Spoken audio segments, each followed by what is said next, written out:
Price Lord. இன்றைக்கு ஒரு வீடியோவை இப்போ நான் காண்பிக்கிறேன். அந்த வீடியோவை பாருங்கள்.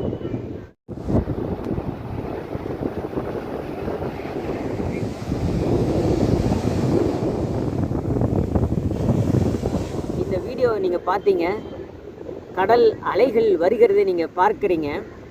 எல்லாருடைய கண்களும் அந்த அலைகளை தான் நீங்கள் பார்த்துக்கிட்டு இருப்பீங்க. அந்த அலைகளை தாண்டி கொஞ்சம் தள்ளி இன்னும் கொஞ்சம் முன்னாடி நீங்கள் பார்த்தீங்கன்னா அங்கே அலைகளே இருக்காதுங்க, எல்லாம் அமைதியாக இருக்கும். அந்த இடத்துல எந்த ஒரு அலைகளினுடைய பிரச்சனைகளும் அந்த இடத்துல இருக்காது. இன்றைக்கு நம்முடைய வாழ்க்கையில் கூட எதை நம்ம பார்க்குறோம், எந்த விஷயங்கள் நம்மை பயமுறுத்தி கொண்டிருக்கிறது, நம்முடைய பார்வையே இன்றைக்கு பிரச்சனைகளையும் போராட்டங்களையும் வேதனைகளையும் மட்டும்தாங்க பார்த்துட்டே இருக்கிறோம். அந்த வேதனையின் ஊடே நம்மை நடத்தி கொண்டு போகிற தேவாதி தேவனுடைய வல்லமை எப்படிப்பட்டது என்று நாம் அறிந்திருக்கவில்லை. சங்கீதம் 93:4 சொல்லப்பட்டிருக்கிறது, சமுத்திரத்தின் வலிமையான அலைகளை பார்க்கிலும் அவர் உன்னதத்திலே வல்லமை உள்ளவர் என்று சொல்லப்பட்டிருக்கிறது. இந்த உலகத்தினுடைய எல்லாமே கர்த்தருடைய கரத்தில் தாங்க அடங்கி இருக்குது. அவர் நினைத்தால் எதையும் செய்ய முடியும். அவரால் கூடாதது ஒன்றும் இல்லை. அவர் செய்ய நினைத்தது ஒன்றும் தடைபடாது என்பதை நாம் அறிந்திருக்கிறோம்.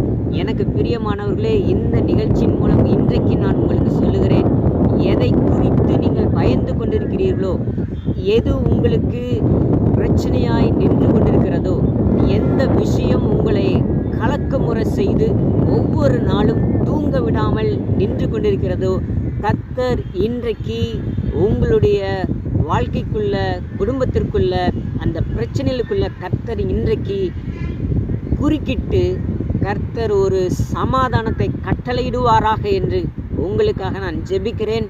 கர்த்தர் உங்களுடைய வாழ்க்கையிலே அற்புதங்களை செய்யட்டும் என்று சொல்லி நான் ஜெபிக்கிறேன். எத்தனையோ காலங்கள் அந்த பிரச்சனையினோடையே நீங்கள் பிரயாணம் பண்ணிட்டு இருக்கிறீங்க. இன்றைக்கு கர்த்தர் அந்த பிரச்சனைகளை முடிவுக்கு கொண்டு வருகிறார்.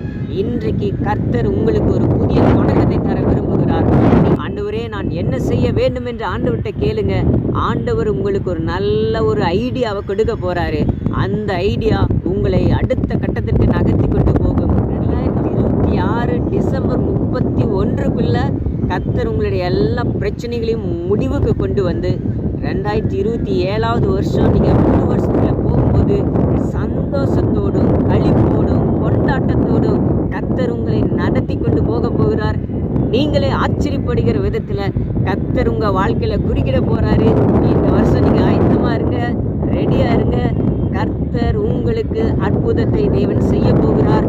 அற்புதங்களின் நடுவிலே நீங்கள் நடக்க போகிறீர்கள். சந்தோஷமாக இருங்க, ஹாப்பியாக இருங்க. எதை பார்க்கணுமோ அதை பாருங்க. நீங்கள் அலைகளை பார்க்காதீங்க, அந்த அலைகளை கட்டுப்படுத்துகிற வல்லமையுள்ள ஆண்டவரை நீங்கள் பாருங்க. மகிமையின் ராஜா உட்பிரவேசிக்கிறார், உங்களுக்கான வாசல்களை திறக்கிறார். அது நிச்சயம் கர்த்தர் உங்களை ஆசீர்வதிப்பாராக என்று சந்தோஷமாய் உங்களுக்காக நான் ஜெபித்து ஆசீர்வதிக்கிறேன். God bless you.